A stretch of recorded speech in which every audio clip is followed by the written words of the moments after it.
২৬ বছরের কারাদণ্ড ও ফাঁসির সাজা মাথায় নিয়ে দুর্নীতির আরও দুটি মামলায় সাজা হলো ক্ষমতাচ্যুত প্রধানমন্ত্রী শেখ হাসিনার। ক্ষমতার অপব্যবহার করে পরিবারের নামে ২০ কাঠা সরকারি জমি বরাদ্দ দেয়ায় তাকে ১০ বছরের কারাদণ্ড দিয়েছেন আদালত।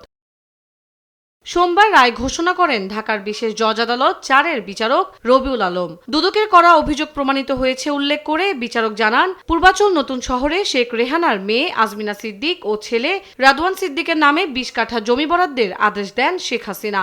এ সময় রাজধানীতে তাদের ফ্ল্যাট ও প্লটের তথ্য হলফনামায় গোপন করা হয়। একটি মামলার প্রধান আসামি অভিযোগ প্রমাণিত হওয়ায় আজমিনা সিদ্দিক ও রাদওয়ান সিদ্দিককে ৭ বছর করে কারাদণ্ড ও ১ লাখ করে অর্থদণ্ড দেন আদালত। আজমিনা সিদ্দিক তাহার ৭ বছরের সশ্রম কারাদণ্ড, ১ লক্ষ টাকা জরিমানা এবং অনাদায় ৬ মাসের কারাদণ্ড।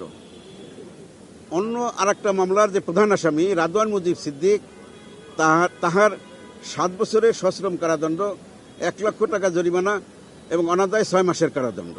আদালতের একজনের জবানবন্দিতে বেরিয়ে আসে, শেখ হাসিনার একান্ত সচিব মোহাম্মদ সালাউদ্দিনকে ভাই বোনের নামে জমি বরাদ্দের জন্য চাপ দেন ব্রিটিশ এমপি টিউলিপ সিদ্দিক। পরে রাজুকে আবেদন ছাড়াই প্রধানমন্ত্রীর কার্যালয় থেকে বরাদ্দের জন্য আদেশ দেওয়া হয়। ফলে নিজ নামে জমি না নিলেও অভিযুক্ত হন টিউলিপ সিদ্দিক।